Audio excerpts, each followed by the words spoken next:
De retour avec cette vidéo.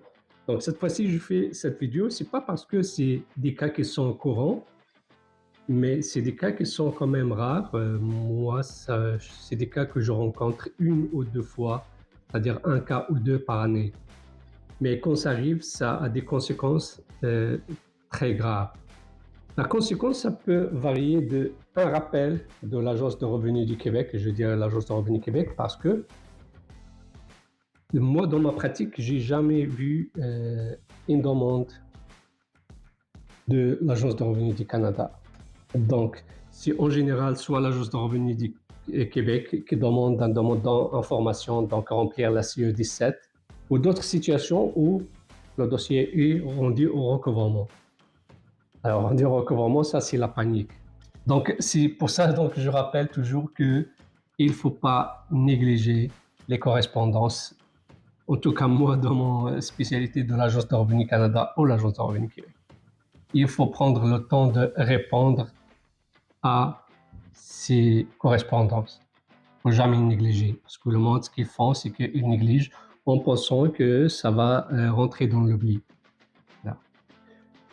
Donc, c'est ça. Concrètement, si le sujet que j'aimerais traiter aujourd'hui, c'est le cas d'un actionnaire, admettons, un particulier, un monsieur, soit seul actionnaire, soit avec une autre personne, okay, un autre particulier, crée une entreprise, et après 2, 3 ans, ça ne fonctionne pas, puis elle met ça à l'oubli, puis il pense que ça va finir par s'oublier, ça va finir par mourir.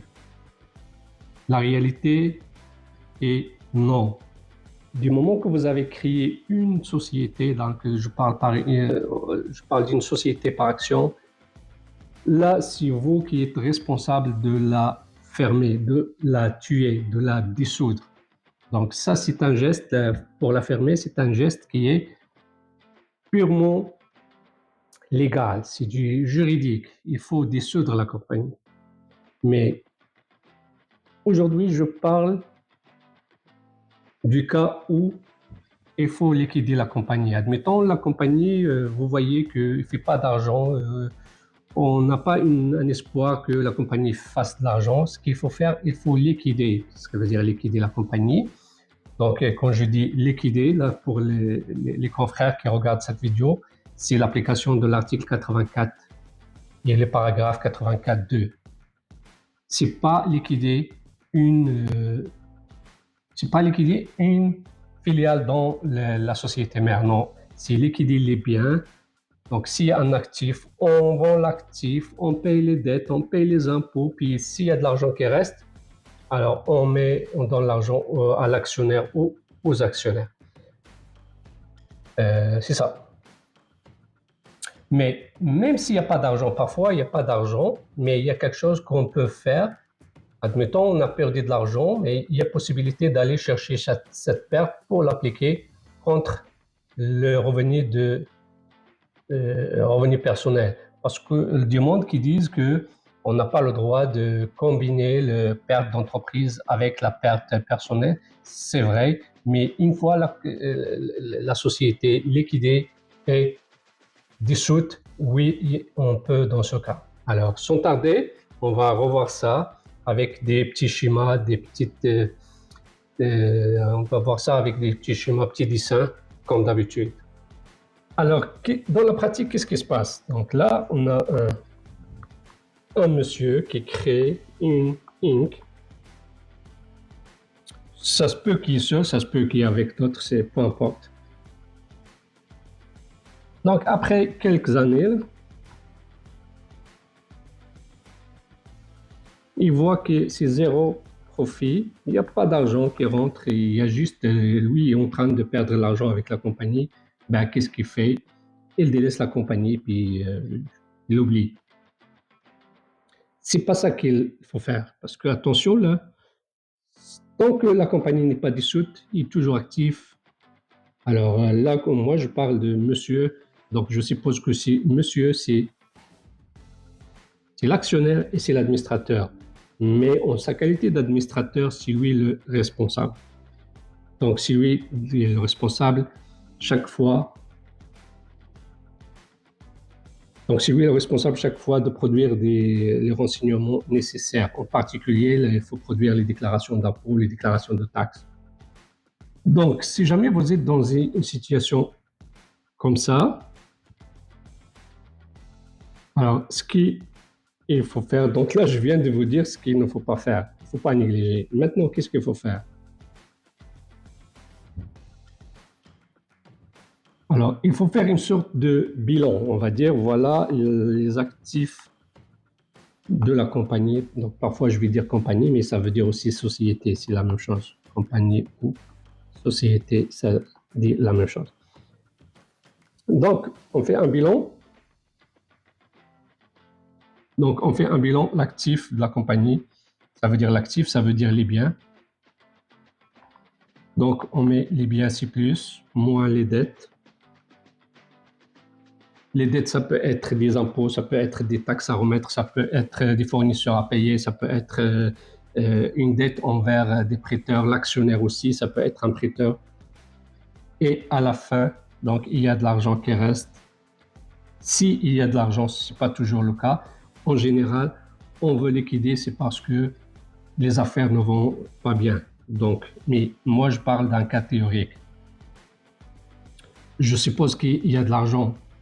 Dans le deuxième volet, je vais parler dans le cas où on n'a pas d'argent. Donc, une fois qu'on a cet argent, donc là, on liquide, pour, comme j'ai dit, pour les confrères qui regardent, ça c'est l'application carrément de 84.2, les dividendes de liquidation. Et puis après,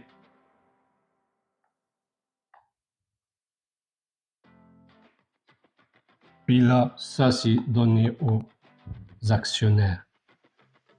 Donc si on a un, c'est un, si on a plusieurs, plusieurs.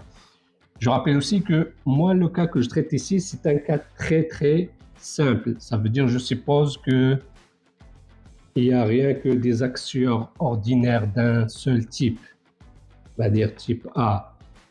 C'est le même principe quand on est en présence d'une structure très compliquée, mais sincèrement, la majorité des cas que moi je traite et puis où je peux me permettre de se prononcer, c'est un cas très simple comme ça, un actionnaire ou plusieurs qui ont des actions ordinaires à un même type. Donc, on liquide les biens, on donne, on distribue l'argent à l'actionnaire. Et c'est sûr qu'après, il faut dissoudre les choses à la compagnie parce que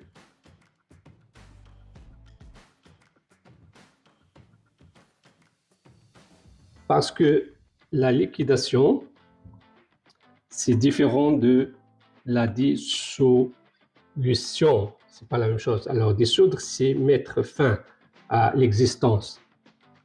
Et puis, ici, j'ouvre aussi une parenthèse. C'est que l'argent là qu'on a ici, là, on n'est pas obligé de la donner one shot à l'actionnaire. Je dis ça parce que c'est quand même c'est une discussion que j'ai eue avec mon professeur, puis par hasard avec un autre étudiant encore en classe. C'est juste après le cours. Donc, c'est une question que j'ai soulevée avec mon professeur. Et puis aussi, ça, c'est un cas typique qui revient. C'est un travail de session que j'ai aussi à faire lors de mon passage à l'Université Laval dans le cadre de mon programme de micro-programme en fiscalité. Ça, c'est un cas qui revient toujours. Et puis, le traitement qu'on fait, c'est qu'on a l'argent, on verse le dividende one shot, quitte à avoir un taux marginal de 53,17 de mémoire. Ça, c'est trop élevé. Mais on pourrait répartir le dividende sur plusieurs années, sur plusieurs versements. C'est possible. Mais comme j'ai dit là, j'ai discuté avec mon prof, il m'a dit que on fait la liquidation, c'est justement parce qu'on va fermer la compagnie. Donc, c'est ça. Alors, il y a cette possibilité toujours de mettre le dividende sur plusieurs. C'est quoi en fait, l'intérêt de mettre le dividende sur plusieurs versements? C'est pour pouvoir réduire le taux d'imposition si c'est possible. Alors, je ferme la parenthèse. Maintenant, on va aller le volet 2. Donc ici, il y avait de l'argent, on a distribué l'argent, tout le monde est content. Donc on a vendu tous les équipements. Alors, deuxième cas. Supposons qu'on a vendu tous les équipements, puis on a payé tout, mais à la fin, il n'y avait pas assez d'argent pour rembourser les actionnaires. Il n'y avait pas assez d'argent. Ce qui fait que les actionnaires, ils ont perdu de l'argent.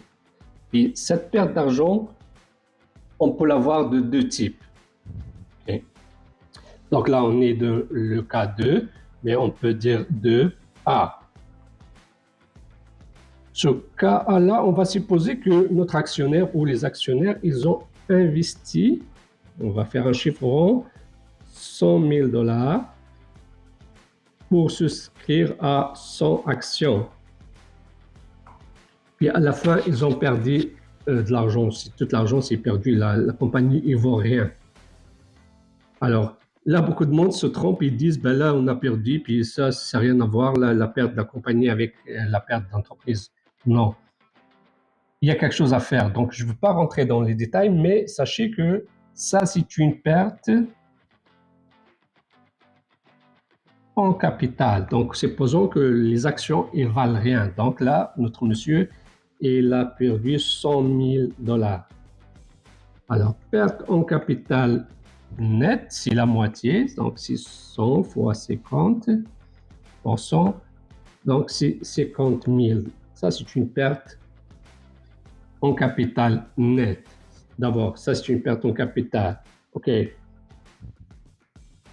Mais on peut faire mieux. On peut facilement qualifier cette perte de perte au titre de placement d'entreprise. Et puis, avec ça, on peut aller la réduire contre tous les types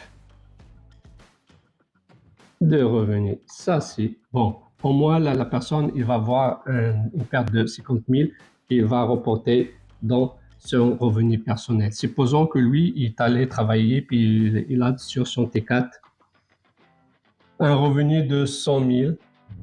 Ben là, tout de suite, il peut déduire la perte. 50 000. Donc, revenu imposable au personnel de 50 000. Ça vaut vraiment la peine. OK. Là, maintenant, on va voir un autre type. Donc là, on était à 2A. Là, on va dire 2B.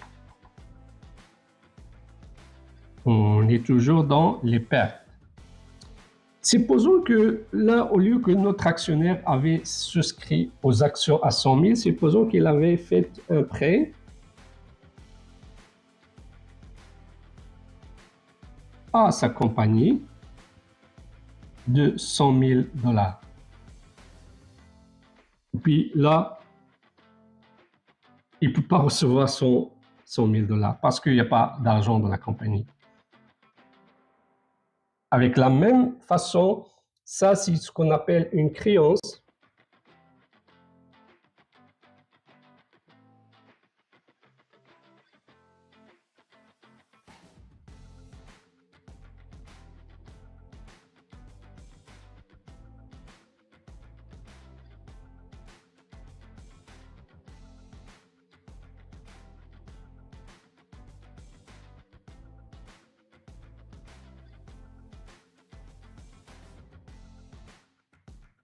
Pour récapituler, donc une sorte de synthèse, c'est que premièrement, donc il ne faut pas négliger en fait, la société parce qu'elle ne fait pas de l'argent, alors on oublie.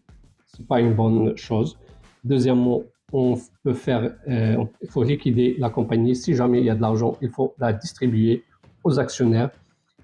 Et au pire, s'il n'y a pas de l'argent, on peut quand même aller chercher des pertes et les switcher pour qu'elles deviennent des pertes qu'on peut déduire entre tous les types de revenus. Alors, si vous êtes rendu jusqu'ici, j'imagine que c'est parce que vous avez trouvé la vidéo intéressante. Donc, ça serait très apprécié si vous pouvez juste aimer la vidéo ou s'abonner si vous trouvez que le contenu, ça vaut la peine. Pour vous abonner, si vous avez un icône juste ici à votre droite, vous pouvez juste s'abonner. Sinon, comme je dis toujours, vos remarques, vos corrections, vos suggestions sont les bienvenues. Et avant que j'oublie, comme toujours, je mets toujours un quiz à la fin. Je mets toujours le lien en bas de la vidéo. Ça me permet toujours de se rattraper. Si jamais j'ai oublié quelque chose, je la mets dans la vidéo. Sinon, c'est une façon pour moi aussi de valider les renseignements que j'ai cités dans la vidéo. Je vous remercie beaucoup d'avoir suivi cette vidéo jusqu'à la fin et puis à une prochaine. Merci, bye bye.